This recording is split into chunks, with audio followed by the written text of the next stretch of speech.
What up, everybody? This little piece right here.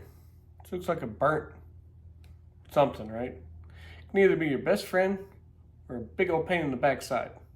It's char cloth. Let's talk about it. This video, I'm going to do a step-by-step on how to make char cloth. Well, what is char cloth?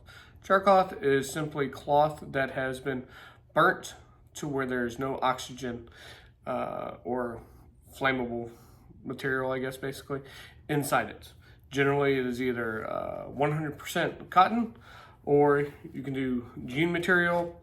You can do cotton rope, things along those lines. I am going to be using jean material. So, first thing you need to do is simply cut up your pieces. Now, you don't want your pieces too big or too small. You gotta find that just right, just like the porridge. Bring you guys back here in just a second. All right, everybody, got them all cut up.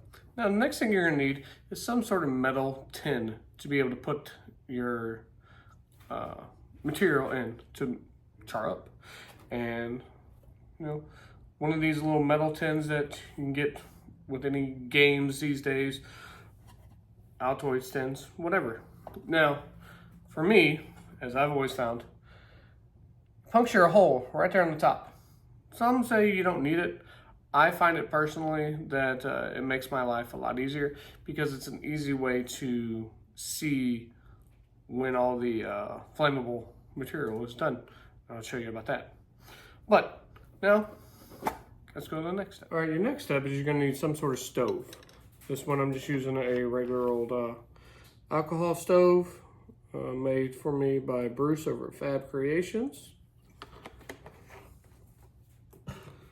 Put that down in there. I'm not gonna light it up just yet.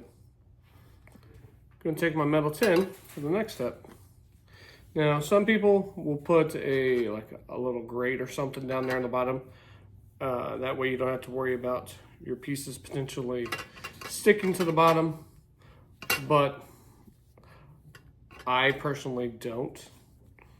But that's a beautiful thing. You gotta do what you wanna do. All right, as you can see, I got them all in there. Don't need to be jammed in there. You can have some room. All right. Now we're gonna do this the safe way. See, I got the stove here. I'm gonna light it, then I'm gonna bring the stand back onto it.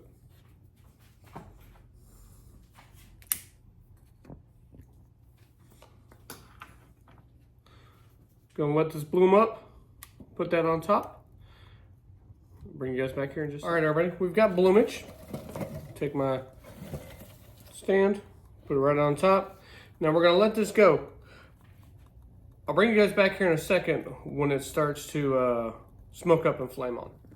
Now it's gonna be hard for you guys to see on the camera here, but it is now smoking out well, it's been smoking for a minute out the hole here, and it is catching the flame because this gas that is being put off is flammable. So we're gonna let this go for a little bit. The nice thing with char cloth is you can't really overchar it. All right, everyone, here's a good look at how the smoke is flammable coming out of there, and it's basically just about done. I just want to move it over here so you can see it good. All right, everybody, it's cooled off. Remember, you gotta let it cool off. Okay, now you see I got gloves on because look how sooty that is. Oh yeah, that's what it's supposed to look like right there, folks. Now remember, with char cloth, it does have a, not necessarily like an expiration date per se, but it does lose its effectiveness as it stores, because eventually it'll start absorbing the moisture from the air and whatnot. So let's give this a go. There we go. Works good. If you guys got questions, let me know. Talk to y'all later.